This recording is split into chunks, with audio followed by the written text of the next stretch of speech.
sagantaa afaan Amaaraatiin. The Voice of America. ይህ የአሜሪካ ድምጽ ራዲዮ ጣቢያ ነው።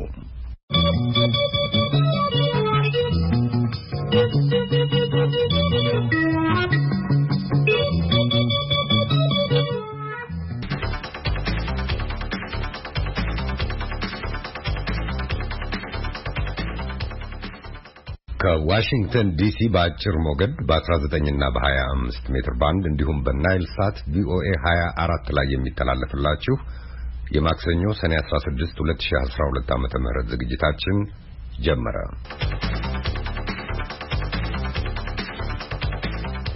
በተሻሻለው የአስቸኳይ ጊዜ አዋጅ መመሪያ ከውጭ ሀገሮች የሚገቡ ሰዎች ከለይቶ ማቆያ የሚወጡበት ጊዜ ወደ 7 ቀን ዝቅ ተደርጓል። ቶሎ ውጤትን ማወቅ የሚያስችል ጀምረናል። ናሙና ተወስዶ 14 ቀን የነበረው ወደ 7 ቀን እንዲቀንስ ተደርጎ በተቀመጠው ጊዜ በፕሮቶኮሉ መሰረት ያንን የመቀነስ ሪሶርሳችንን ማባከን የለብንም እና ውስን ሪሶርስ ነው ያለው እንደ ሀገራችን። ተለይም ደግሞ ህብረተሰቡ ስርጭቱ ስለገባ ኢፌክቲቭሊ ያንን በዛ ቦታ ላይ መጠቀም ያስፈልጋል። ይሄ ያዋጣል ከሚል ጥናትም ተደርጎ የተወሰደ እርምጃ ነው። ይሄ እንጂ ከማላላት አይደለም። ዶክተር ተገኔ ረጋሳ የጤና ሚኒስቴር የኮሚዩኒኬሽን ዳይሬክተር ናቸው። ዘገባውን በአብይ ርዕስ ይዘናል። ጤና ይስጥልኝ፣ እንደምናመሻችሁ የተከበራችሁ አድማጮች። የምሽቱ አስተናጋጃችሁ ሰሎሞን አባተ ነኝ። ዋሽንግተን ዲሲ ይገኛለሁ። ዝግጅቶቻችንን በፌስቡክ ላይቭ እና በአሃዱ ራዲዮ አየር ላይ እንዳለ ማዳመጥ ትችላላችሁ። ንጉሱ ታምሬ በቅንብሩ አብሮኛል። ቨርጂኒያ ከሚገኘው መኖሪያው ነው እያቀናበረ ያለው። አሁን ወደ ሰዓቱ ዋና ዋና የዓለም ዜና እንለፍ። ጤና ይስጥልኝ አድማጮች፣ እንደምናመሻችሁ። ዜናዎቹን የማሰማችሁ ቆንጂት ታዬ ነኝ። በታላቁ የህዳሴ ግድብ ጉዳይ ውዝግብ ላይ ያሉት ግብጽና ኢትዮጵያ ከአጣብቂኙ ለመውጣት በጋራ መግባባትና ሁሉንም ወገኖች በሚጠቅም መንገድ እንዲሰሩ እናሳስባለን ሲል የተባበሩት መንግስታት ድርጅት አስታወቀ።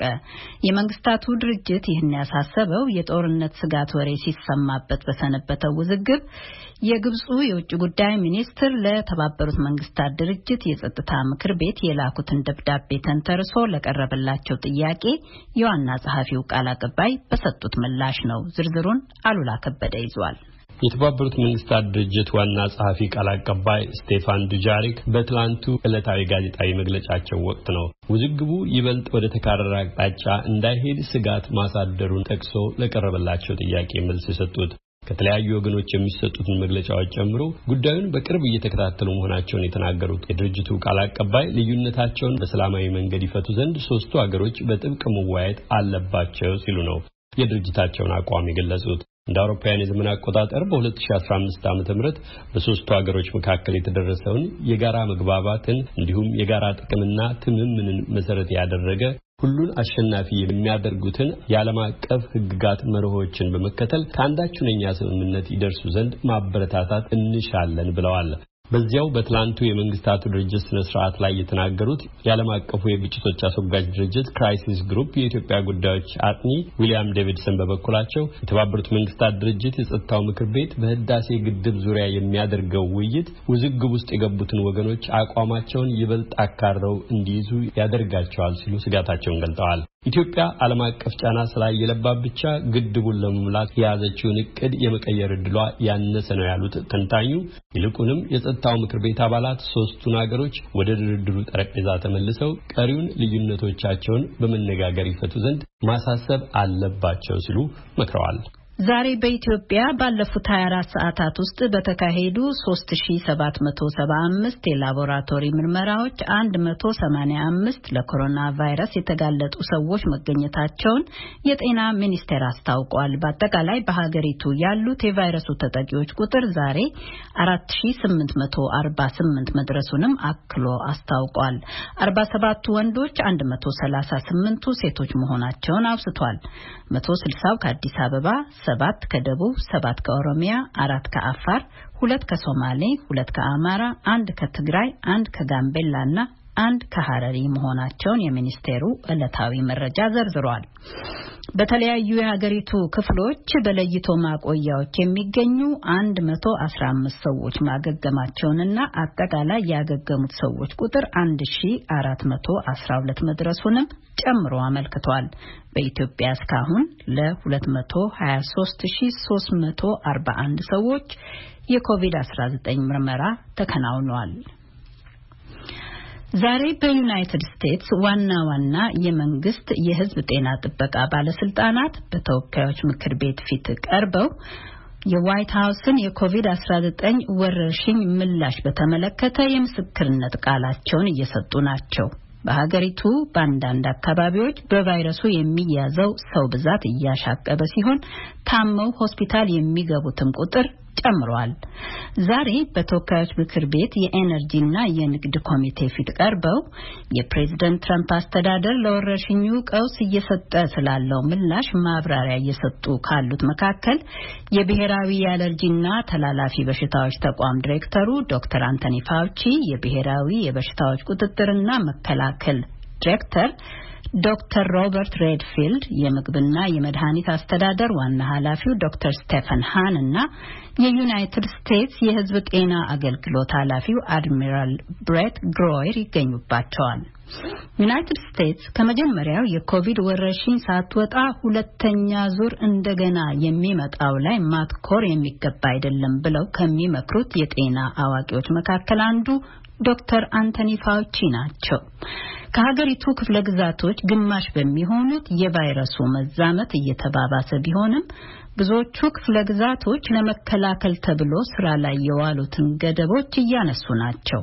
ፕሬዝዳንት ዶናልድ ትራምፕ በቫይረሱ ተጠቂዎች ብዛት ዓለምን እየመራች ያለችው ዩናይትድ ስቴትስ የተጠቂው ቁጥር የበዛባት ከማናቸውም የበለጠ ምርመራ እያካሄድንና ምርመራውን እያስፋፋን ስለሆነ ነው ሲሉ ዛሬ በትዊተር ጽፈዋል።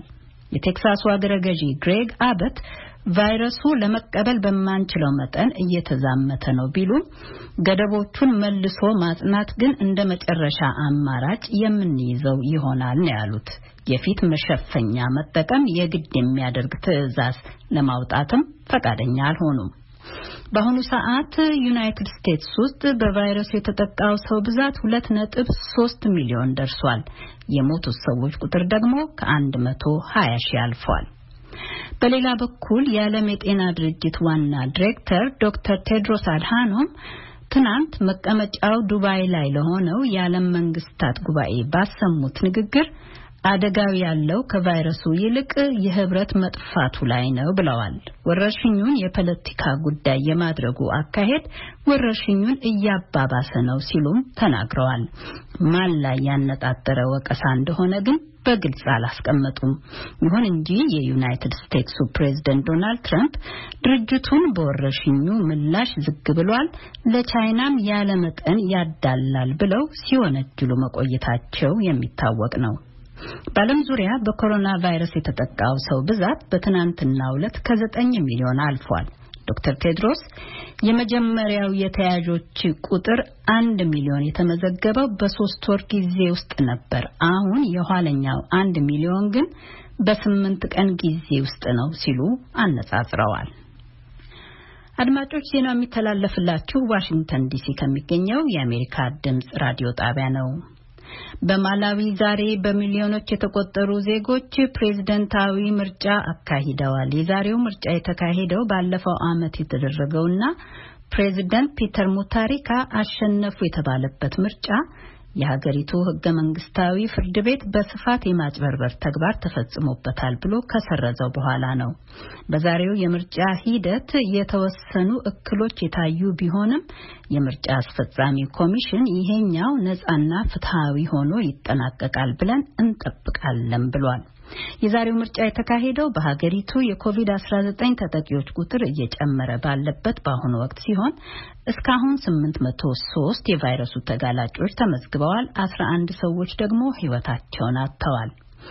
አንዱ የምርጫ ኮሚሽን ባለስልጣን እንደተናገሩት በድምጽ አሰጣጥ ሂደቱ በጠቅላላ አስፈላጊው የመከላከል እርምጃ ተግባራዊ ሆኗል። ትናንት ዋሽንግተን ዲሲ ውስጥ ዋይት ሃውስ አቅራቢያ በሚገኝ ፓርክ ያለውን የፕሬዝዳንት አንድሩ ጃክሰን መታሰቢያ ሐውልት ሊጥሉ የሞከሩ ተቃዋሚዎችን ፖሊሶች ኃይል ተጠቅመው ማባረራቸው ተዘግቧል። ትናንት ምሽት ላይ ተቃዋሚዎች ላፋየት አደባባይ የሚገኘውን ሐውልት በገመድ አስረው ለመጣል ሲሞክሩ በርከት ያሉ የዩናይትድ ስቴትስ ፌደራል ፓርክ ፖሊስ አባላት ደርሰው በዱላና በሚለበልብ ጋዝ አባረዋቸዋል። ፕሬዝዳንት ዶናልድ ትራምፕ በትዊተር ድርጊቱን አውግዘው በአርበኞች መታሰቢያ ጥበቃ እንክብካቤ ሕግ 10 ዓመት እስራት ያስቀጣል ሲሉ አስጠንቅቀዋል። የሰባተኛው የዩናይትድ ስቴትስ ፕሬዝዳንት ጃክሰን ሐውልት ከፕሬዝዳንትነታቸው አስቀድሞ የነበራቸውን የውትድርና ሙያ የሚዘክር ነው። ይሁን እንጂ ፕሬዝዳንቱ በደቡባዊው የዩናይትድ ስቴትስ ግዛት ባያሌ ሺዎች የተቆጠሩ ነባር አሜሪካውያንን ከመሬታቸው በግድ አስነቅሎ ለስደት የዳረጋቸውን የ1830ውን ሕግ በመፈረማቸው ይነቀፋሉ። ጃክሰን በቴኔሲ ሁዳዳቸው ላይ አዘውትረው ክፋት በተመላበት ሁኔታ የያዟቸው ብዙ ባሮች እንደነበራቸውም ተመልክቷል። በዚህ እንዳለ ፕሬዝዳንት ዶናልድ ትራምፕ ዛሬ ወደ ደቡብ ምዕራቧ አሪዞና ክፍለ ግዛት ይጓዛሉ። አሪዞና የኮቪድ-19 ወረርሽኝ ከተባባሰባቸው የሀገሪቱ አካባቢዎች አንዷ ነች። ፕሬዝዳንቱ ዩማ በግንባታ ላይ ያለውን የድንበር አጥር ይጎበኛሉ። ከዚያም ወደ ፊኒክስ ተጉዘው ከ3000 ለሚበልጡ ታዳሚዎች የምረጡኝ ንግግር ያደርጋሉ። አድማጮች፣ ለሰዓቱ ያለን ዜና በዚሁ ያበቃል።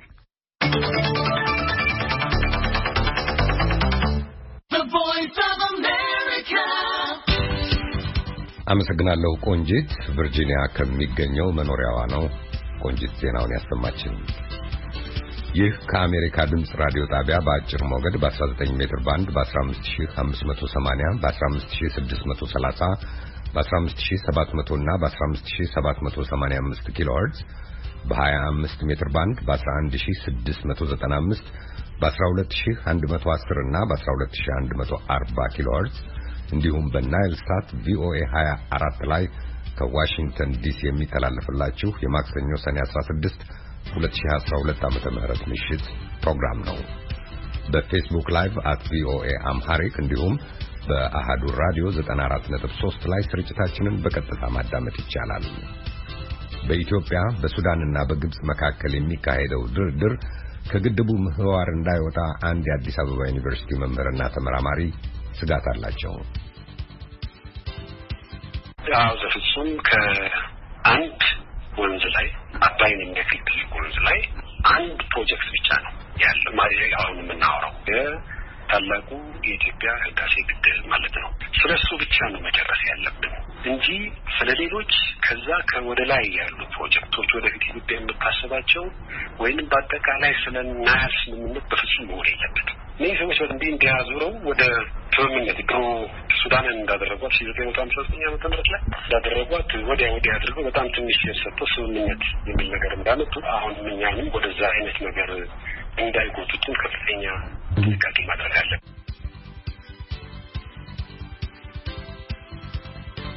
ፕሮፌሰር ተስፋዬ ታደሰ ለትንታኔ ይመለሳሉ። አሁን የዛሬ የኢትዮጵያና የዓለም ዜናዎች ወደሚተነተኑበት ወደ መጽሔቱ ክፍለ ጊዜ እንሸጋገር። በቅድሚያ የዕለቱ አብይ ርዕስ ይቀርባል። የኮቪድ-19 ወረርሽኝን ለመከላከል በወጣው የአስቸኳይ ጊዜ አዋጅ መመሪያ ላይ ሰሞኑን የተደረገው ማሻሻያ የሀገሪቱን ነባራዊ ሁኔታ ከግንዛቤ ያስገባ እንጂ አዋጁንና እየተደረገ ያለውን ቁጥጥር ለማላላት የታለመ አለመሆኑን የኢትዮጵያ ጤና ሚኒስቴር አስታውቋል። ሰሞኑን በተሻሻለው የአስቸኳይ ጊዜ አዋጅ መመሪያ ከውጭ ሀገሮች የሚገቡ ሰዎች ከለይቶ ማቆያ የሚወጡበት ጊዜ ወደ 7 ቀን ዝቅ ተደርጓል። ለኮሮና ቫይረስ የተጋለጡ ነገር ግን ተኝቶ መታከም የማያስፈልጋቸውና አመቺ ሁኔታ ያላቸው ሰዎች ቤታቸው እንዲቆዩ መመሪያው ይፈቅዳል። ፀሐይ ዳምጠው ዝርዝሩን ይዛለች። በኮሮና ቫይረስ የሚያዙ ሰዎች ቁጥር እየጨመረ የመጣባት ኢትዮጵያ ይሄንኑ መነሻ ያደረገ የመመሪያ ማሻሻያ አድርጋለች። ማሻሻያ የተደረገው መጋቢት 4 2012 ዓ.ም የኮሮና ቫይረስ መከሰቱን ተከትሎ በወጣው የአስቸኳይ ጊዜ አዋጅ መመሪያዎች ማስፈጸሚያ ላይ ነው። ዶክተር ተገኔ ረጋሳ የጤና ሚኒስቴር የኮሙኒኬሽን ዳይሬክተር ናቸው። ማሻሻያ የተደረገባቸው መመሪያዎች ለአሜሪካ ድምጽ አብራርተዋል። ያለንን ውስን ሀብት ኢፌክቲቭሊ የመጠቀም የትኛው ቦታ ላይ የትኛው ላይ ብናረግ ነው ምርመራዎቻችንን ተጋላጭ የሆኑ የህብረተሰብ ክፍሎችና ናሙና የምንወስድበት ለይታ የሚካሄድባቸው ቦታዎች ህብረተሰቡ ስርጭት ኦልሬዲ ስለገባ ያንን ስርጭት መክታት የሚያስችል ስትራቴጂ መነደፍ ስላለበት ያ ተነደፈ።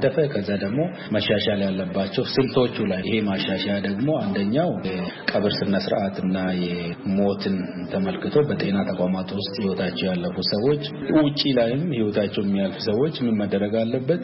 አንደኛ በውጪ ላይ ህይወታቸው የሚያልፍ ከባቢ ባለው ጤና ተቋማት ሪፖርት ይደረጋል። ከዛ ናሙና ይወሰዳል። ናሙና ከተወሰደ ውሎ ሳያድር የቀብር ስነ ስርዓት መፈጸም ነው። ይሄ በራሱ ከተሞክሮም ያጋጠመን ችግር ነበር። ህብረተሰቡም ቅሬታ አለው። የህብረተሰብ ቅሬታ ብቻ ሳይሆን ደግሞ ሬሳ ቤት ውስጥ ካለ ሰው መሰባሰቡ አይቀርም እና ይሄ ደግሞ በራሱ ለበሽታው መስፋፋት ያጋልጣል። ወዲያው መቀበር አለበት ሲባል ግን ጥንቃቄ በተሞላበት ፕሮቶኮሉ በሚያዘው መሰረት አንድ ናሙና ከተወሰደ ቤተሰብ በመረጠው ቦታ ላይ ጥንቃቄዎች አይሸራረፉ ጥንቃቄው ተደርጎ ቀብር ስነ ስርዓት መፈጸም አለበት። ይሄ አንደኛ ታሳቢ የሚያደርገው ወረርሽኙ እንዳይስፋፋ ስለሚረዳ ነው። ሁለተኛው ደግሞ በጤና ተቋምም የሚሞቱ ካሉ እንደ ከዚህ ቀደሙ ውጤት መጠበቅ የለበትም። ናሙና ከተወሰደ ወዲያው በመመሪያው መሰረት በ24 ሰዓት ጊዜ ውስጥ የቀብር ስነ ስርዓት መፈጸም አለበት ይላል። በዛ መሰረት ለቤተሰብ ተሰጥቶ ጥንቃቄዎቹ ላይ ግን ድርድር የለም። ከዚህ ቀደም ማንኛውም ሰው ከውጭ ሀገር ወደ ኢትዮጵያ ሲገባ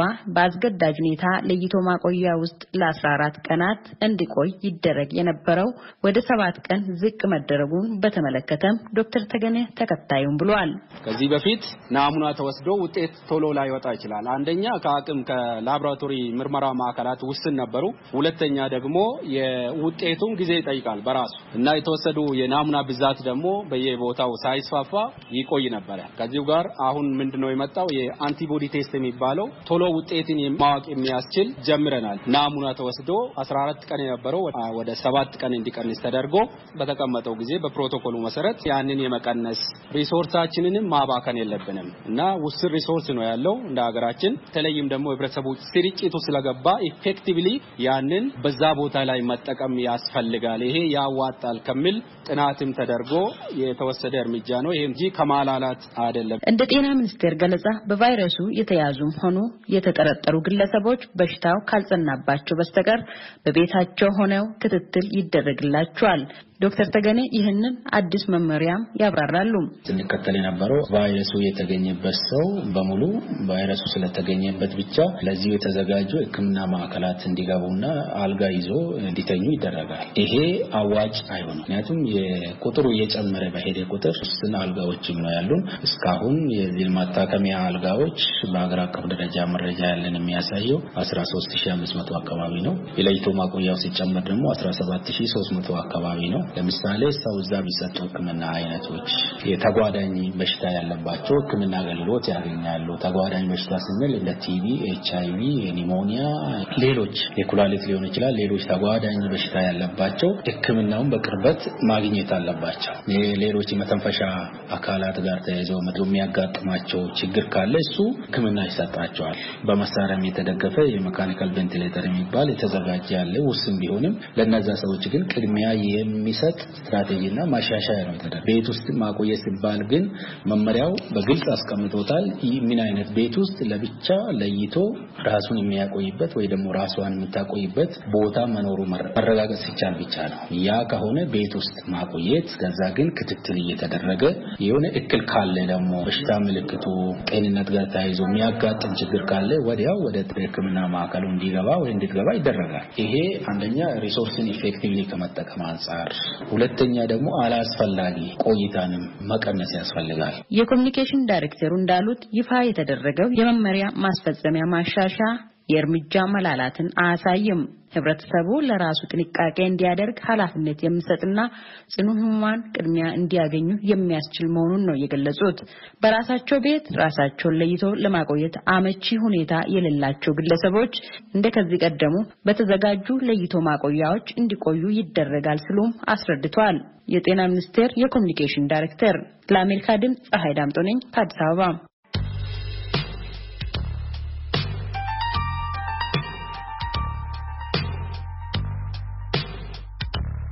ከአሜሪካ ድምጽ መጽሔት ነው ያደመጣችሁ ያላችሁት። ክቡራትና ክቡራን የሰማችሁት የዕለቱን አብይ ርዕስ ዘገባ ነበር።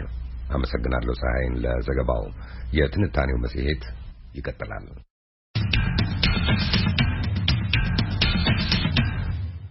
በአማራ ክልል ኦሮሞ ብሔረሰብ አስተዳደር ዞን ደዌ ሐርዋ ወረዳ አካባቢ የኮሮና ቫይረስ ወረርሽኝን ለመከላከል ስምሪት በወጡ የፖሊስ ባልደረቦችና በአካባቢው ነዋሪ ላይ ተኩስ ተከፍቶ ጉዳት መድረሱን ፖሊስ አስታውቋል።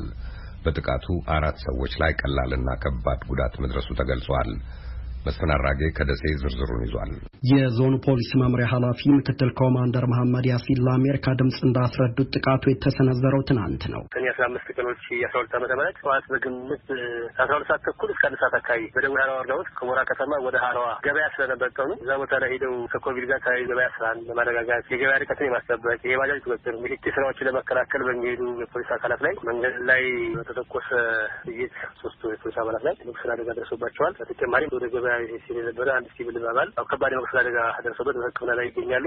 የፖሊስ መኪና ላይ ከባድ ጉዳት ደርሶ ዝምንት ባይል ወደ 13 ጥይት ነው የተተኮሰው። መኪናዋ ግራና ቀኝ መስታወት ተሰብሯል፣ ሰልባቶ ተመቷል። ድርጊቱን ፈጽመዋል የተባሉትን ግለሰቦች በቁጥጥር ስር ለማዋል ጥረት እየተደረገ መሆኑንም ጠቁመዋል። ከትናንትና ጀምሮ የሀገር መከላከያ ሰራዊት፣ የፖሊስ ሰራዊት፣ የጸጥታ አካላት መስተዳድር አካላችም እስካሁን ድረስ በዛ ያሉበት በሚባለው አሳ የተደረገ ነው። በአካባቢው እነሱ ድርጊቱ ከፈጸሙ በኋላ ተሰውረዋል። ድርጊቱን የፈጸሙት ከዚህ ቀደም በወንጀል ተጠርጥረው ማደኛ የወጣባቸው እንደሆኑ ምክትል ኮማንደሩ በመግለጫቸው ላይ አመልክተዋል። የፍርድ ቤት የመያዣ ትዕዛዝ አለ። አንዳንዱ ከአሁን በፊት በሰሉስ መግደል ወንጀል አብረው የሚተሳሰሩ ሰዎችም አሉ። ከዚህ ከፖለቲካ ጋር ተያይዞም የኦነግ ሸኔ ደጋፊ በመሆን በህብረተሰቡ ውስጥ ትርምስ፣ አሉባልታ፣ ህብረተሰቡን የማስጨነቅ የማሰቃየት ድርጊት በመሆናቸው ተገቢው ምርመራ ተጣርቶ ማስረጃ ተሰምቶባቸው ማደኛ ወጥቶ በፍለጋ ላይ ያለን ዛሬም ቢሆን በክትትል ላይ የምንገኝ አሁንም ቢሆን የማንኛውም የጸጥታ ኃይል ካገኘ በቁጥጥር ስር ሊያውላቸው ህጋዊ መንገድ ያለ መሆኑን ነው። ከኦነግ ሸኔም ጋር ይሁን ከተለያዩ ድርጊቶች ጋር ተያይዞ ሲፈልጉ የነበሩ ሰዎች ወይም ተጠርጥረው ሲፈልጉ የነበሩት ሰዎች ለመሆናቸው ምን ማረጋገጫ አገኛቸው? መረጃ እየሰበሰብን ምርመራ ተጀምሯል። እነዚህ ድርጊት ፈጽሟል ተብለው የሚጠረጠሩ ሰዎችም እነሱ ለመሆናቸው አመላካችና ማስረጃ ነገሮች ስላሉ ነው። ጉዳቱ ከደረሰባቸው ሰዎች ሁለቱ በኬሚሴ ሆስፒታል ሕክምናቸውን እየተከታተሉ መሆናቸውን፣ ቀሪዎቹ ሁለቱ ግን ቀላል ሕክምና አግኝተው ወደ ቤታቸው መመለሳቸውን ከኃላፊው ማብራሪያ ለማወቅ ተችሏል። ለአሜሪካ ድምጽ ሬዲዮ መስፍን አራጌ ነኝ ከደሴ።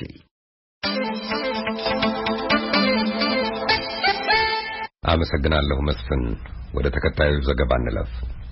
የደቡብ ክልል አዲስ አወቃቀርና ቀጣይ አቅጣጫ ይፋ ከተደረገ በኋላ ራሱን የቻለ ክልል ከመሆን በመለስ ያለውን ማንኛውንም ውሳኔ እንደማይቀበል የወላይታ ዞን አስታውቋል። ከዞኑ ኃላፊዎች ጀምሮ በተለያዩ የማህበራዊ መገናኛ አውታሮች ላይ በሚሰጡ መግለጫዎችና ቃለ ምልልሶችም የወላይታ ጥያቄ ወላይታ ራሱን ችሎ ክልል እንዲሆን እንጂ ከሌሎች የኦሞቲክ ቤተሰብ አባላት ጋር በአንድ ክልል ለመደራጀት አይደለም ብለዋል። በሌላ በኩል ደግሞ የጋሞ፣ ዳውሮ፣ ወላይታና ጎፋ ተወላጆች በጋራ እንደመሰረቱት የሚናገሩት የኦሞ ኢትዮጵያ አንድነትና ፍትህ ማዕከል በሰሜን አሜሪካ አባላት ለአሜሪካ ድምጽ በሰጡት መግለጫ በአሁኑ ሰዓት ወላይታም ሆነ ሌሎች ብሔረሰቦች ራሳቸውን ችለው ክልል የመሆን ጥያቄን የሚያቀርቡበት መንገድ ለግጭት የሚዳርግና ሌሎች የፖለቲካ ፍላጎቶች ላሏቸው ኃይሎች ዓላማ ማስፈጸሚያነት የሚያገለግል ነው ብለዋል። ጽዮን ግርማ የማዕከሉን 2 መሪዎች አነጋግራለች። የኦሞ ኢትዮጵያ አንድነትና ፍትህ ማዕከል ሊቀመንበር አቶ ዳዊት ጋላሶ ከዋሽንግተን ዲሲ፣ የህዝብ ግንኙነት ኃላፊው ሻምበል እንደሻው ኢልታሞ ደግሞ ከላስ ቬጋስ በአንድ የስልክ መስመር ተገኝተው ሐሳባቸውን አካፍለውናል። በመጀመሪያ አቶ ዳዊት የመግለጫቸውን ሐሳብ ያብራራሉ።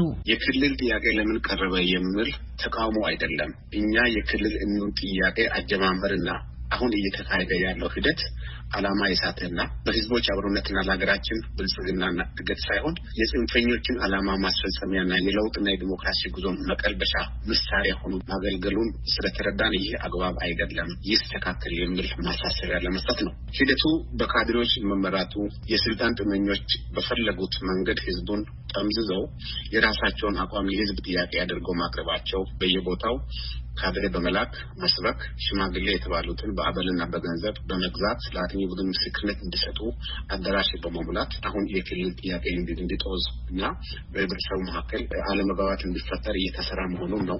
እሺ አቶ ዳዊት ወደ ቀጥታ ወደ ጉዳያችን እንድንገባ አሁን ይሄ ክሶች ናቸው፣ ሌላ ወገን ላይ የሚቀርቡ ክሶች ናቸው። እንዲያሉ ክሶች ማስረጃ ማምጣትን ይጠይቃሉ። ስለዚህ አሁን እንደገባኝ ከሆነ አሁን የሚነሳው የክልል ጥያቄ ቀራረቡ ትክክል አይደለም የሚል ነው ሐሳቦት። እሱ ከሆነ ሐሳቦት እሱ ላይ ንገሩ። በጣም ጥሩ ሲሆን ዋናው ጊዜው አቀራረቡ አግባብ ባልሆነ መልኩ እየሄደ ነው። አንደኛ መጀመሪያ የኛ የድርጅታችን አቋም ምንድነው? የህዝብ ውሳኔ ለማሰኘት የሚያስችሉ ፋሲሊቲ ወይም ቅድመ ሁኔታ አልተሟላም። ከቀበሌ እስከ ክልል ድረስ ያለው በህዝብ የተመረጠ ትክክለኛ የህዝብ አስተዳደር እስኪመረጥ ድረስ ይሄ ነገር በጥልቀት መታየት አለበት። ህዝብ ሳይታፈን በነጻነት ሐሳቡን የሚገልጽበት አውድ ሊኖር ይገባል። መድረክ ሊመቻች ይገባል። አሁን ያለው የሽግግር ሂደት ውስጥ ይሄ ነገር መወሰኑ ለተጨማሪ አደጋ፣ ለተጨማሪ ጦርነትና እልቂት፣ መፈናቀል ህዝቡን ይዳርጋል። ስለዚህ ጥናት ያስፈልገዋል። ትክክለኛ የህዝብ ውሳኔ የሚያሰኙ ጉዳዮች በቅደም ተከተል መታየትና ማሳሰም አለባቸው የሚል ነው የኛ። እሺ ሻምበል እንደፋው በአሁኑ ሰዓት እንግዲህ የክልልኑን ጥያቄ ያቀረቡት ዞኖች ወደ 10 ይጠጋሉ። 10 ናቸው ለምክር ቤቱ ለደቡብ ክልል ምክር ቤት ጥያቄ ያቀረቡት። በእርሶ በኩል ተቃውሟችሁና የመግለጫው ዓላማ ምንድነው? የዞኖቹን የክልልኑን ጥያቄ ነው የምትቃወሙት? እኛ ማህበር የፖለቲካ ድርጅት አይደለም። ማንንም አይወግንም፣ ማንንም አይደግፍም። ግን አሁን ክልል ይሁን የሚለው የማሳደሮች ደረጃ የተቋቋመው የሐዋሳ ክልል ከሆነ ሌሎችም ከዛ ወጥተው ክልል ለማደራጀት በሚደረገው ሁኔታ በጠቅላይ ሚኒስትሩ ቢሮ የተቋቁሞ 4 ክልል እንዲዋቀሩ በተደረገ ሁኔታ ላይ ሌሎች ሲስማሙ ሌሎች አልስማማሉ። አሁን ጋሞ፣ ወላይታ፣ ጎፋና ዳውሮ ደቡብ ኦሞ ጋር አንድ ሆነው ክልል እንዲሆኑ ብሎ ሲሉ አይሆንም ለብቻችን ክልል እንሁን፣ ጋሞም እንደዛ ወላይታም እንደዚህ ብሎ ሲሉ ይሄ መሆን የለበትም። አንድ ብሔረሰብ አንድ ጎሳ ነው፣ የሚያለያይ ነገር የለም፣ አንድ ናቸው። ይሄንን ልዩነታቸውን ጋሞም ወላይታም ትተው ጎፋም ትተው አንድ ይሁኑ። በዚህ ላይ ደግሞ በአዲሱ መዋቅር መሰረት ክልል እንሁን ሲሉ ጋሞ፣ ወላይታ፣ ዳውሮ፣ ጎፋም የራሱ ዞን አለው። ጋሞ ዞን ውስጥ ወላይታ ገብቶ አያዝም። ራሱን በራሱ ነው የሚያስተዳድረው። ክልል ግን ለህብረት ሲባል የሚመሰረት ነው። ለዛም ደግሞ ለክልሉ ህግ አውጥተው መተዳደሪያ አውጥተው መመስረት ይችላል እንዳይጋጩ። ይሄም ደግሞ ክልል ስብሰባ በተወሰነ ጊዜ ነው የሚመጣው። ለአዲስ አበባ ተወካዮች ምክር ቤት እንኳን ቢመረጥ ጋሞም ወላይታም በክልል በዞናቸው ያለው ለራሳቸው ሰው ነው የሚመርጡት። ስለዚህ ለምንድን ነው የሚጨቃጨቁ? ለምን ልዩነት ይፍጠር? ልዩነት መፍጠር በሂደት ግጭት ያመጣል። በእኛ በጋሞ ብሔረሰብ እንኳን የተጋደለውን ሄደው ወጣቶች እርምጃ ሊወስዱ ሲሉ በኦሮሞ ንብረት ላይ ቄጠማ ይዘው ተንበርክከው ጸልየው መልሰዋል። ይህን ደግሞ እኛ እያየን ለምን ቅራኔ ውስጥ ይግባ? አንድ የሆነ ህዝብ ልዩነት የሌለው ህዝብ ወደ አንድነት ይምጣ። ቅራኔውን በቀላሉ ዘሬውን በስልጣን ላይ የሚቆይ የለም። ወላይታም ጋሞም ተጋጭተው ይሄናል ከፍተኛ ችግር የተፈጠረበት ጊዜ የለም። ወደፊትም ደግሞ በመተዳደርና አምባገነናዊ ስራ ስለተወገደ ያን ይመጣም ነገር የለም። ወላይታም ጎፋም ዳውሮ በመደመር ሁኔታ አንድ ይሁኑ፣ አንድ ላይ ተዋቅረው አንድ ላይ ይሁኑና በህብረት ይኑሩ። ልዩነት መኖር የለበትም። ይሄ ልዩነት ነገ እንኳን ቢለያዩ በዚህ ምክንያት ተለያየን ተብሎ ግጭትና ቂም ተቋጥሮ ለትውልድ መተላለፍ የለበትም። እኛ ለማስታረቅ ነው፣ አንድ ሆኖ እንዲቀጥሉ ለማድረግ ነው። ቅራኔያቸውን በሰላማዊ መንገድ ፈተው አንድ ሆነው እንዲኖሩ። ድሮም ወላይታ እና ጋሞ እንደ ቤተሰብ ነው፣ እንደ ጎሳም እንደ ብሔረሰብም ዝርዝር ውስጥ ብዙ ጊዜ ይፈታል ብዬ ነው እንጂ እንደ ቤተሰብ ነው የሚቆጠረው። አሁን በዚህ በ25 ዓመት ውስጥ በተደረገው የክልል ከተሞች ውስጥ ግጭት ውስጥ እስካሁን ሰላማዊ ከተማ ተብላ የምትጠራ አርባ ምንጭና ወላይታ ሶዶ ናቸው። እዛም ደግሞ ወላይታም አርባ ምንጭም ጋሞም ወላይታም ጎፋም ሁሉ ቦታ እዚህ ሁሉ ኢትዮጵያ ውስጥ ያሉ ብሔረሰቦች አብረው ነው የሚኖሩት። እስካሁን ምንም አይነት ግጭት የለም። ይሄ ደግሞ ትልቅ የሰላም ምሳሌ የሆኑ ቦታዎች ናቸውና እነዚህ አሁኖች ደግሞ ይህንን በሰላማዊ መንገድ መፍታት ይችላሉ። እኛም ደግሞ የሃይማኖት አባቶችም የሀገር ሽማግሌዎችም ይህንን ወደ ግጭት ከመሄድም ከመለያየትም አንድ እንዲያደርጉ እነሱን ለማሳሰብ መንግስትም ደግሞ ይህንን በሰላማዊ መንገድ እንዲፈታ ጥያቄ ለማቅረብ ነው ሀሳባችን። ቀደም ባለው ከቃለ ምልልስ በፊት በነበረው ንግግራችን የኦሞ ኢትዮጵያ አንድነት ፍትህ ማዕከል ከተለያዩ የደቡብ ብሔረሰቦች የተውጣጡ አባላት እንዳሉበት ገልጻችሁልኛል። አቶ ዳዊት ደግሞ እርሶ የወላይታ ተወላጅ መሆኑንና አሁን እየቀረበ ያለውን የክልል እንሁን ጥያቄ አካሄድ ላይ እንደማይስማሙ ገልጸዋል ተናግረዋልና አሁንም እሱን እየሰማን ነው። ነገር ግን ክልል የመሆን ጥያቄን የሚያነሱ ዞኖች አመራሮቻቸውም ሆነ በማህበራዊ ሚዲያ ላይ አስተያየት የሚሰጡ ሰዎች የሚያነሱት ሲዳማም ክልል ሆኗል። ከዚህ በፊትም 9 የኢትዮጵያ ክልሎች አሉ። አሁን ሲዳማ 10ኛው ነው። ስለዚህ እኛም ክልል የመሆን ህገ መንግስታዊ መብታችን ሊከበር ይገባል ነው። እነሱ ከሚያነሱት ሐሳብ አንፃር ወላይታ የክልል ልሁን ጥያቄ ማንሳቱን ምን የተለየ አድርገዋል? በጣም ጥሩ ጽዮን፣ እኛ ይህን የምናየው ከህገ መንግስቱ ጀምሮ ያሉት ጉዳዮች መሻሻል የሚያስፈልጋቸው ህገ መንግስቱ ሲጻፍ ያን አንድነትና የህዝቦችን መቀራረብ ትኩረት አድርጎ ሳይሆን ህዝቦች በተለያየ ስነ ልቦና ተለያይተው እንዲኖሩ በተለይ አሁን ህገ መንግስት አንቀጽ 39 ላይ ምንድነው ምለው ዓለምንም ገደብ አንዳች ገደብ መገንጠል ይፈቀዳል እና ገደብ እንኳን በቤተሰብ አለ፣ በአካባቢ አለ፣ በጉርብትና ገደብ አለ ገደብ የሚለው ነገር ራሱ አጠያቂ ነው። ግን ከታች በኩል ደግሞ እንዴት መገንጠል ይቻላል የሚባሉ ክራይቴሪያዎችንም አስቀምጧል። ስለዚህ ህገ መንግስቱ ራሱ ሲጻፍ በጥናት ላይ የተመሰረተ ባለሆኑ መሻሻል ይገባል የሚል ሐሳብ አለ። የሲዳማን የጠቀስሽው ግን የሲዳማ ከደርግ ጀምሮ ለነጻነት ሲታገሉ የነበሩ ኃይላት አሁን ክልል መጠየቃቸው በአግባቡ በኢትዮጵያዊነት ጥላ ስር ሆነን ክልል እንሆናለን ብሎ መጠየቃቸውና ሲዳማ ደግሞ ከአማራና ከኦሮሞ ጥሎ በደቡብ አካባቢ ከፍተኛ የህዝብ ቁጥር ያለው ብሔረሰብና ሰፊ ይዞታ ያለው አካባቢ ነው። ስለዚህ የሲዳማ ክልል ጥያቄ የብዙ ጊዜ ጥያቄ ነው። አሁን በዚህ በለውጥ ጊዜ የመጣ አይደለም። የሲዳማ እና የሌሎች አካባቢዎችና የወላይታ የጋሞና የዳውሮ ለየቅል ነው፣ ይለያያል። ቅድም ሻምበል እንደሻው እንደተጠቀሱት ምንድነው በአካባቢው በጂኦግራፊ ብቻ በባህል ብቻ ሳይሆን በደም የተከላከሉ ህዝቦች ናቸው። አሁን የወላይታ ህዝብን ብናይ በመላ ኢትዮጵያ ተበትኖ ሰርቶ የሚኖር ህዝብ ነው። አዲስ አበባ ከተማ ውስጥ አማርኛ ከሚናገረው ወላይተኛ የሚናገርበት ሻሸመኔ እንደዚሁ በተለያዩ የኢትዮጵያ ከተሞች አብዛኛው ወላይታ አለ። ጋሞም እንደዚሁ። ጋሞ ውስጥ ደግሞ ቅድም እንደሻው እንዳሉ አርባ ምንጭ ከተማ አብዛኛው የወላይታ ህዝብ አለ። እስከ ሸሌ እስከ ጉማይዴ የሌለበት ጎፋ ውስጥም እንደዚሁ፣ ጋሞችም እንደዚሁ።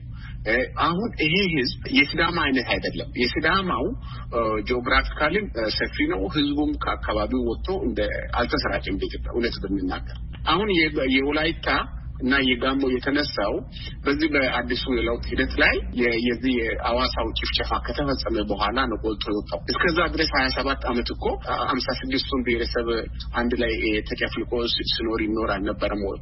አሁን መጥቶ ቤተሰብ እንዲለያይ የሚደረግበት ምክንያቱ እኛ በእኛ ድርጅት አቋም ምንድነው ኢትዮጵያዊነትን እና አንድነትን የሚያላላ ነው፣ የበለጠ ግጭት የሚፈጠር ነው ብለን ነው የምናስበው።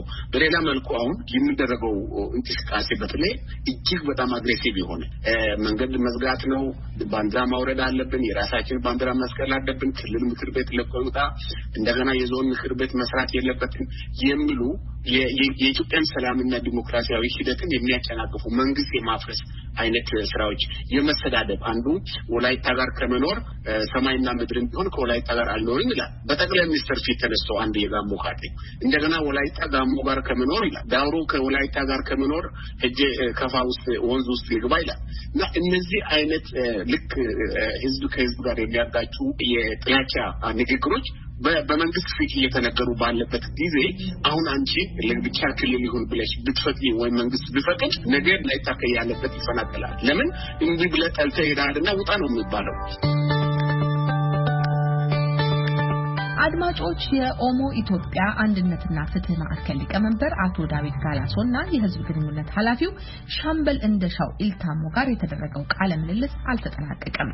የሰማችኋቸውን ስጋቶች ያጋሩበትና የመፍትሄ ሐሳብ የጠቆሙበትን ሁለተኛ ክፍል ቃለ ምልልስ በነገው ምሽት ይዤ እመለሳለሁ።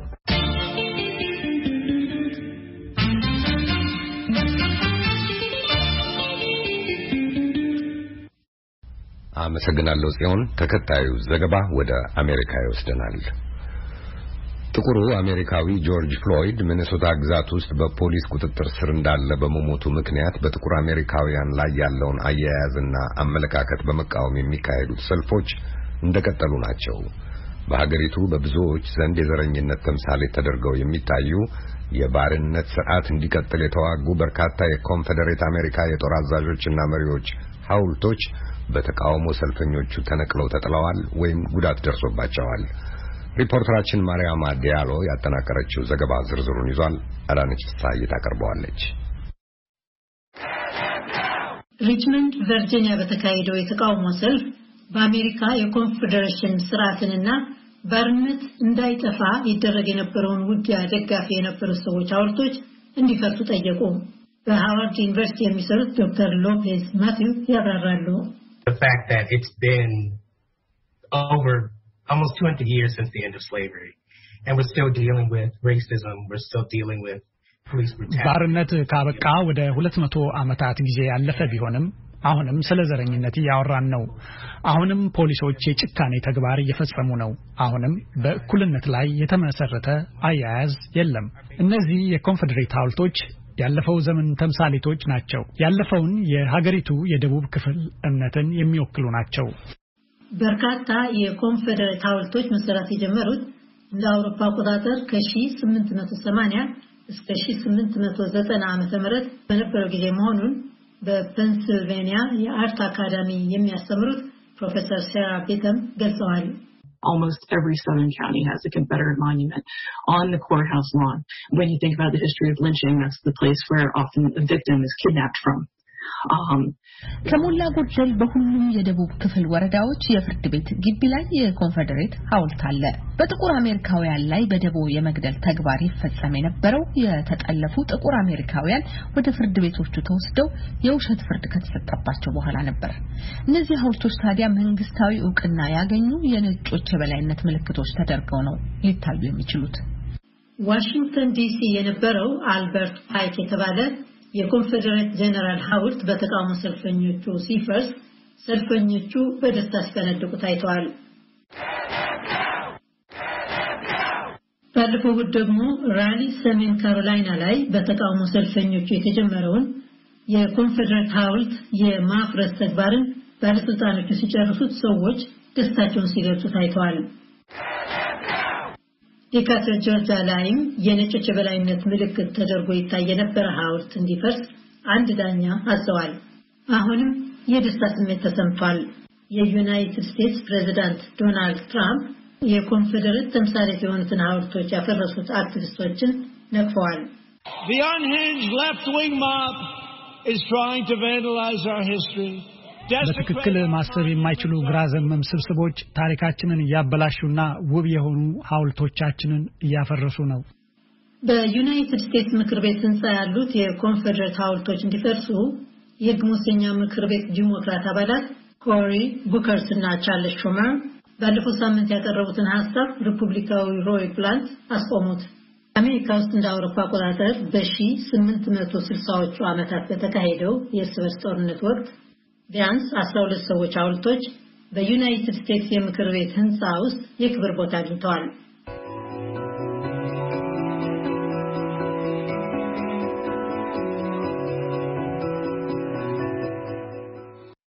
አመሰግናለሁ አዳነች። የመጽሔቱ ክፍለ ጊዜ ተጠናቀቀ።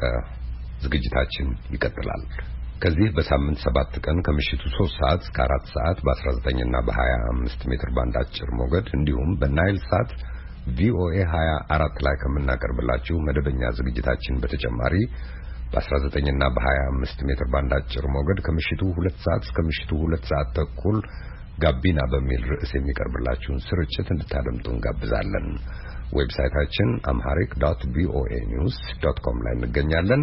በፌስቡክ፣ በትዊተር፣ በኢንስታግራም፣ በዩቲዩብ ቪኦኤ አምሃሪክ ብላችሁ ተከተሉን፣ አድምጡን፣ ተነጋገሩ። ስርጭቶቻችንን ከኦዲዮ ናው እንዲሁም በእጅ ስልካችሁ voa.horn.mobi ላይ ታገኛላችሁ። አፓችንን VOA Horn of Africa ብላችሁ ብትጭኑ ዝግጅቶቻችንን በቀላሉ ማዳመጥ፣ መመልከት፣ መሳተፍም ትችላላችሁ።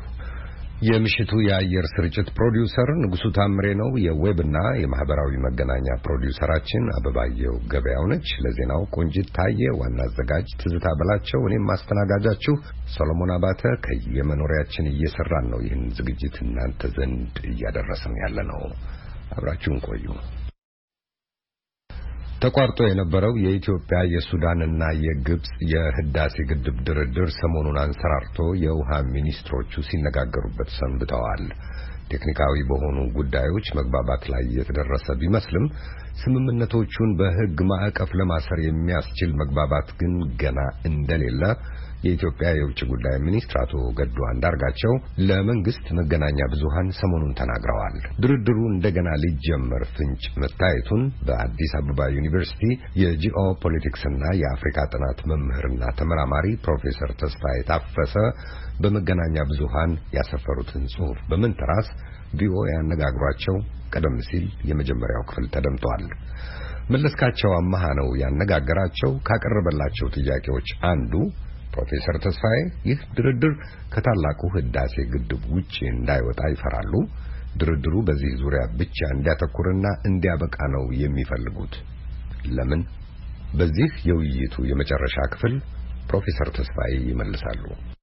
አዎ ዘፍጹም ከአንድ ወንዝ ላይ አባይን የሚያክል ትልቅ ወንዝ ላይ አንድ ፕሮጀክት ብቻ ነው ያለው ማለት አሁን የምናወራው ታላቁ የኢትዮጵያ ህዳሴ ግድብ ማለት ነው። ስለሱ ብቻ ነው መጨረስ ያለብን እንጂ ስለሌሎች ከዛ ከወደ ላይ ያሉ ፕሮጀክቶች ወደፊት ኢትዮጵያ የምታስባቸው ወይንም በአጠቃላይ ስለናያል ስምምነት በፍጹም መሆን የለበትም። እነዚህ ሰዎች እንዲያዙረው ወደ ስምምነት ድሮ ሱዳንን እንዳደረጓት 1959 ዓመተ ምህረት ላይ እንዳደረጓት ወዲያ አድርገው በጣም ትንሽ የሰጠው ስምምነት የሚል ነገር እንዳመጡ አሁን እኛንም ወደዛ አይነት ነገር እንዳይጎቱትን ከፍተኛ ጥንቃቄ ማድረግ አለብን። ምክንያቱም አሜሪካኖቹ በፈረንጆቹ 1960ዎች ውስጥ ጥናት ላይ 4 ሳይቶችን አይዴንቲፋይ አድርገዋል። የመስኖና የኃይል በአባይ ላይ ብቻ እና ይሄ መንዲዳ፣ ካራዶቤ እና አንዱ ቦርደር ብለው ያወጡት ነው። ቦርደር ማለት አሁን ጉባ ያለበት ነው። ጉባ ማለት ቦርደር ነው። አሜሪካኖቹ አይዴንቲፋይ ያደረጉት። እኛ አሁን ሌሎች ሶስት ፕሮጀክቶችም አሉ አይዴንቲፋይ ወደፊት መሰራት ያለባቸው። ስለዚህ እነኚህን ሁሉ ሊቆልፍ ስለሚችል ይሄ ውሃ ሙሌቱ ላይ መልካም መሆን ያለበት ከዛ በኋላ ይሄ ኢትዮጵያ ችግር ለማለት ነው። ይሄን ነው ለማስጠንቀቅ። ታላቁ ህዳሴ ግድብ ተጠናቆ በሚመረቅበት ጊዜ ሰዎች መጠራት አለባቸው ብለዋል። ከነሱም ሁለቱን የጠቀሱት ሬቨረንድ ጄሲ ጃክሰንን እና ፕሮፌሰር አልማርያምን ነው። ሌሎቹ ምን ነው ተዋቸው? ሌሎቹ ያው የታወቁ ናቸው። ማን ሊቆሩ ይችላል። እነዚህ ሰዎች ፓርቲኩላርሊ እነዚህ ሰዎች ላይ ያተኮርኩት ለምንድን ነው? ያው የጄሲ ጃክሰን ያው የሳቸው ተዋጽኦ በኢትዮጵያ መቼም የሚረሳ አይደለም፣ በታሪክ የሚረሳ አይደለም። ምክንያቱም በፕሮፓጋንዳ ዓለም ተደናግሮ እንዴ ልክ ነች ኢትዮጵያ ልክ አይደለችም የሚልበት ደረጃ በደረሰበት ላይ ነው። ምክንያቱም የፕሮፓጋንዳቸውን ስኪል ኢትዮጵያ አጠገባቸው ማለት የግብጾችን ፕሮፓጋንዳ በጣም ከፍ ያለ ግብጾች ውሸትን እውነት አድርገው ማቅረብ ይችላል። ስኪል አላቸው፣ ጥበብ አላቸው። እና ይሄ ባለበት ሁኔታ ላይ እንደዚህ አይነት ሰዎች እውነታውን አውጥተው እንዲህ አይነት ድጋፍ ሲሰጡ እነኚህ ሪበን መቁረጥ ሳይሆን እንደው ሌላም ኢትዮጵያ በኢትዮጵያዊነት የሚሰጣቸው ማለት ነው። ሁለተኛውን የጠቀስኳቸው ሰው ፕሮፌሰር አለማየሁ ገብረማርያም ላይ አልማርያም የሚጠሩ ናቸው። እኔ ግን ሌላውን ነገር ትችምልሻቸው እንግዲህ ያው የተለያዩ ነገሮች የራሳቸው ብሎግ አላቸው።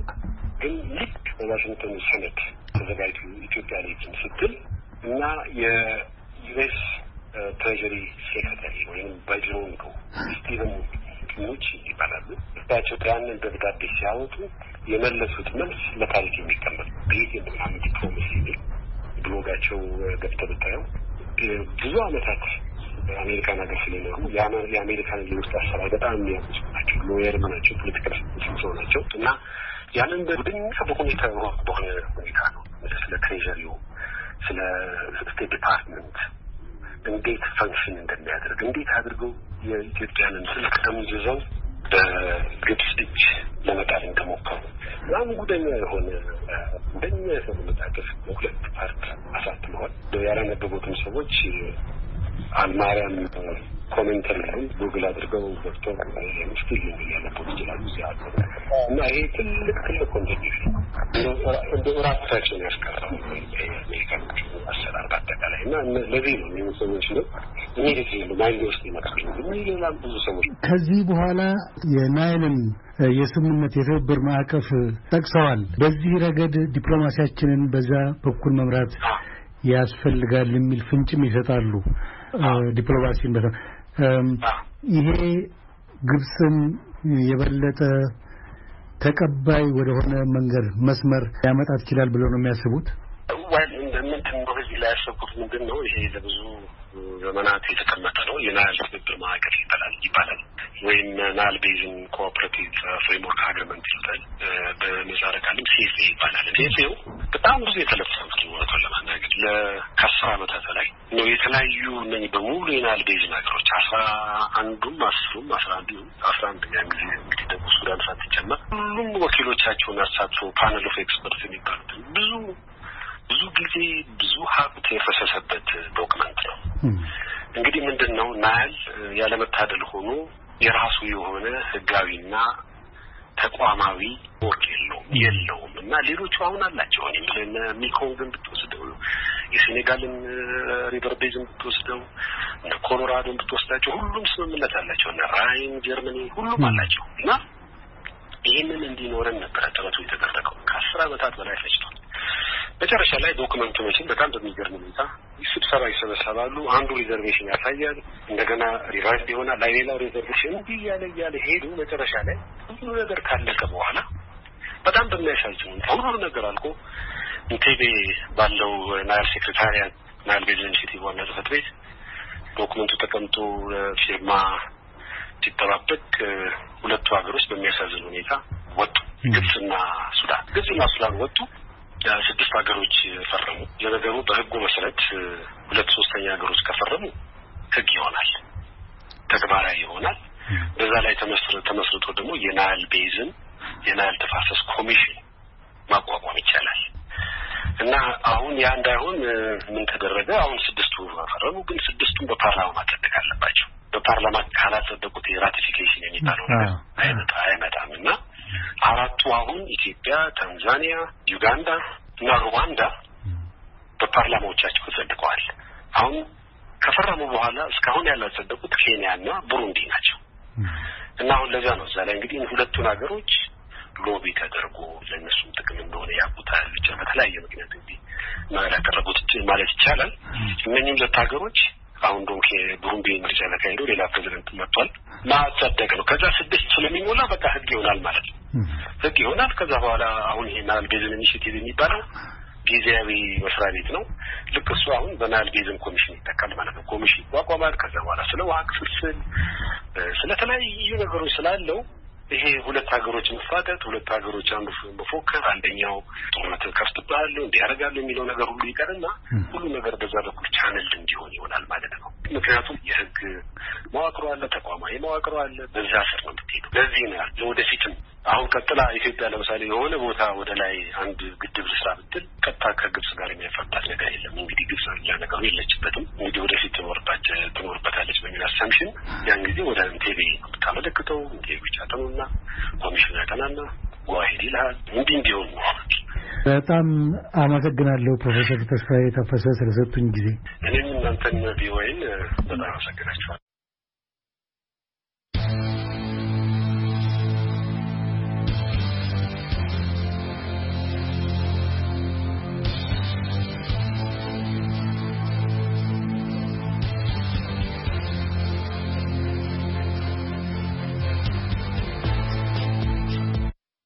አመሰግናለሁ መለስካቸውንም ፕሮፌሰር ተስፋዬ ታፈሰንም። ወደ ተከታዩ ዝግጅት እንለፍ። ሐኪሙን ይጠይቁ።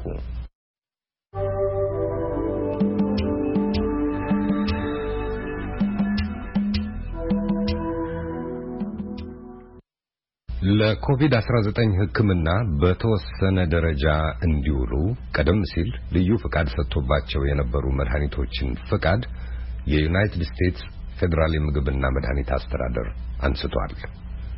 ከመድኃኒት ቅመማና አጠቃቀም ባለሙያ ጋር የተካሄደ ቃለ ምልልስ ነው ዛሬ ሐኪሙን ይጠይቁ ይዞ የቀረበው። መድኃኒቶቹ የተለየ ትኩረት ስበው የነበሩና ውዝግብም ያልተለያቸው ናቸው። ትንታኔውን የሚሰጡን ፕሮፌሰር ብስራት ኃይለ መስቀል በሃዋርድ ዩኒቨርሲቲ መምህርና የኮሌጅ ኦፍ ፋርማሲ ምክትል ሊቀመንበር ናቸው። የሐኪሙን ይጠይቁ አዘጋጅና አቅራቢ አሉላ ከበደ ነው ፕሮፌሰር ብስራትን ያወያየው። ባለፈው ሳምንት ካቆሙበት ይነሳል። ፕሮፌሰር ብስራት ኃይለ መስቀል በድጋሚ አግኝተናል።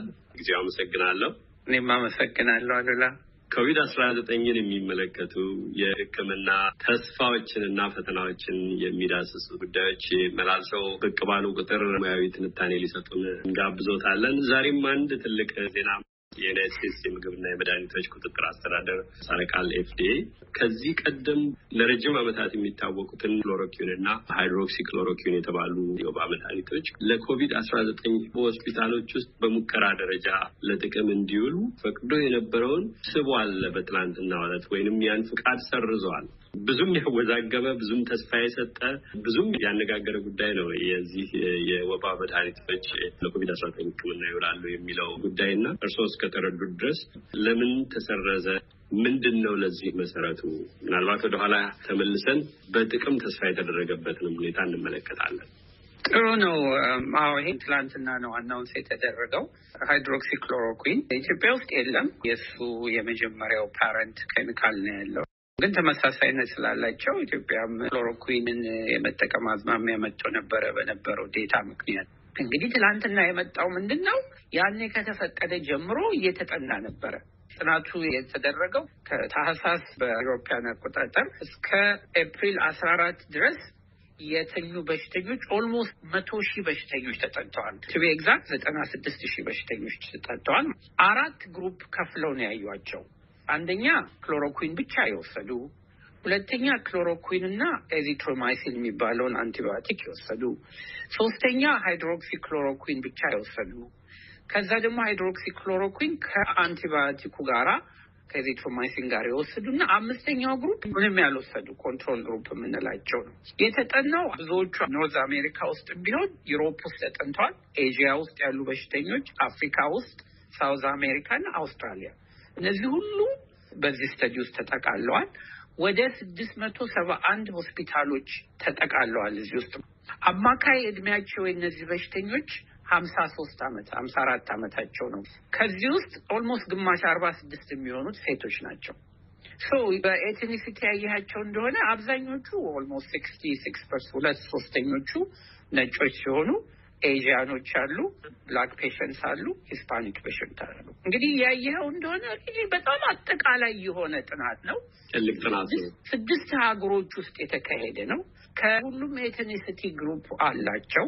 ግን the only difference ምንድነው? ኦብዘርቬሽናል ነው። እንግዲህ ኦብዘርቬሽን ምንድነው? ክትትል ማለት ነው። ክትትል ነው እንጂ ዋናው እንደ ደብል ብላይንድ ኮንትሮልድ ስተዲ ሳይሆን ኦልሬዲ ያለውን ነገር ነው እየተከታተሉ እነዚህ ሰዎች እየተሰጣቸውን ሰዎች ተከታተሉ ውጤታቸውን ነው ያጠኑት። እና በሱ አንዳንድ ሳይንቲስቶች ጥያቄ ምልክት አድርገውበታል። ግን ኦልሞስት 100,000 ሰው ነው የተጠናው። ትልቅ ቁጥር ነው። በጣም ትልቅ ቁጥር ነው። እና ዓለም ላይ ነው ጠቅላላ የተጠናው ማለት ትችላለህ። ሁሉንም የሚያቅፍ አይነት ጥናት ነው። መልካም ፕሮፌሰር ብስራት፣ ለመሆኑ ጥናቱ በተጨባጭ ምን አመላከተ? ከዚህ ቀደም በአንዳንዶች ዘንድ ገዘፍ ያለ ተስፋ እስኪጥሉበት ድረስ ያደረሰ ለዩናይትድ ስቴትስም የምግብና መድኃኒቶች አስተዳደር ሳይንስን መሰረት አድርጎ ከውሳኔ ለሚደርሰው ተቋም በጽኑ ለታመሙና በሆስፒታል የሚገኙ አንዳንድ ህሙማን በጥንቃቄም ቢሆን ይረዳ ይሆናል የሚል ተስፋ አሳድሮ የነበረውን ዛሬ ከጥቅሙ ይልቁንም ጉዳቱ ያመዝናል ያስባሉት የምርምር የጥናት ውጤቶች ምንድን ናቸው?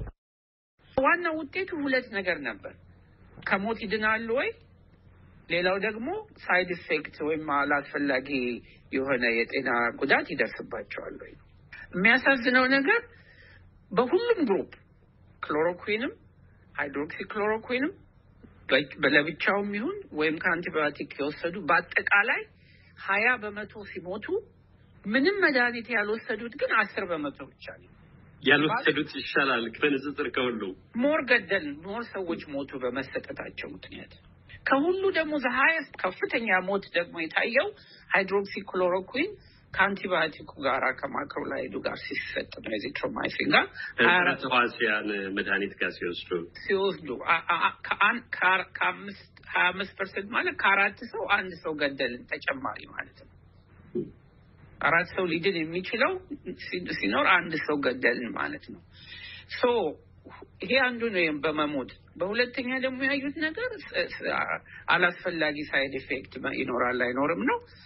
5 ጊዜ እጥፍ የልብ በሽታ እንዲያመጣባቸው ሆኗል። እነዚህ ይሄን መድኃኒት የወሰዱ ሰዎች ልባቸው በጣም በመምታት አሪትሚያ እንለዋለን ያ ነው የመጣው። ሌላው ሶስተኛው ያገኙት ነገር ምንድነው?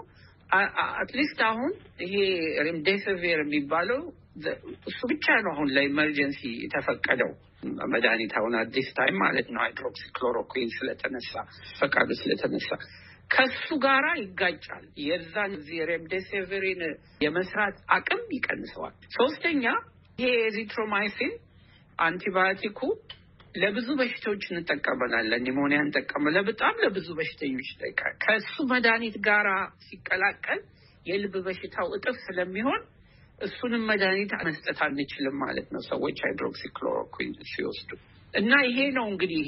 መልካም ፕሮፌሰር ብስራት እስኪ አሁን ደግሞ ወደ መነሻው ወደ መሰረቱ እንሂድ። ገና ከመነሻው ምንም ምርጫ በሌለበት በተወሰነ ደረጃም ቢሆን እነኚህ መድኃኒቶች ሊረዱ ይችላሉ የሚለውን ግምት ተስፋ እንዲያሳድር መሰረቱ ምን ነበረ? ያን ውሳኔ ለመውሰድ ሲነሱ በተለይም ደግሞ የዩናይትድ ስቴትስ የምግብና የመድኃኒቶች አስተዳደር ልዩ ሁኔታ ጋራ በሙከራም ቢሆን በሆስፒታሎች ውስጥ ለጥቅም እንዲውል ሲፈቀድ ምንድን ነበር መነሻው?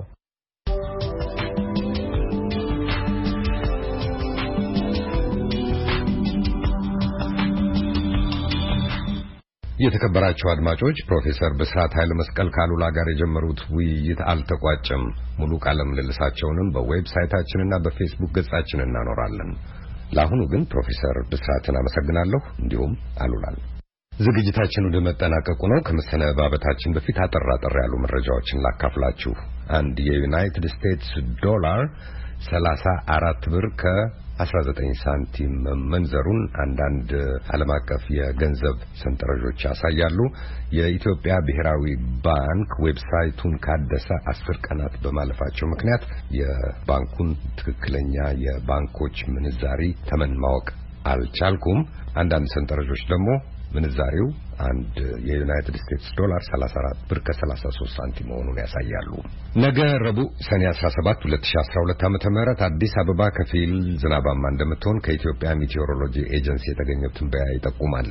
ከፍተኛ ሙቀቷ የከተማይቱ 20፣ ዝቅተኛው 12 ዲግሪ ሴልሺየስ ነው የሚሆነው።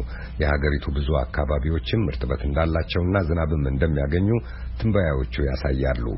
በኢትዮጵያ ከፍተኛው የሰመራ ከፍተኛ 43 ዲግሪ ሴልሺየስ ሲሆን ዝቅተኛው የአዲግራት 6 እና የደብረ ብርሃን 7 ዲግሪ ሴልሺየስ ናቸው። የኢትዮጵያ ሜቴዎሮሎጂ ኤጀንሲ ዛሬ ያወጣው ትንበያ ነው። etiomet.gov.et ብትገቡ ከ32 የተለያዩ የኢትዮጵያ ጣቢያዎች የተሰባሰቡ መረጃዎችና የ3 ቀናት ትንበያዎችን ታገኛላችሁ። በመጨረሻም አንዳንድ ወደ ታሪክ መዝገብ መለስ ብለን ስናይ ዕለቱን ለማስታወስ ያህል በዓለም እጅግ አሮጌው ፓርላማ የአይስላንዱ አልቲንግ ዛሬ ልክ 1090 ዓመት ሞላው። ቋቋቋቋ ከዚች ምድራችን ውጪ ሰው ወይም ሌላ አሳቢና ተናጋሪ ፍጡር አለ ይሆን? የሰው ልጅ የመጀመሪያውን መልእክት ከመሬታችን ለክፍቱ ሁለንተና እኛ እዚህ አላችሁ ሲል ልክ የዛሬ 46 ዓመት ዛሬ ልኳል። ህዋ ውስጥ መልእክቱን ያገኘው ይኖር ይሆን? እስከዛሬ መልስ አልመጣም። የመጀመሪያው የእንግሊዝኛ መጻፊያ መኪና ወይም ታይፕራይተር የእውቅና የምስክር ወረቀት የተሰጠው ልክ የዛሬ 152 ዓመት ነበር። ፈጣሪው አሜሪካዊ የጋዜጣ አዘጋጅ ክሪስቶፈር ላታም ሾልስ ነው። ኪወርቲ ኪቦርድ እየተባለ ዛሬም የሚሰራበት የእንግሊዝኛ ፊደሎች አደራደር ክሪስቶፈር ሾልስ ነው የነደፈው።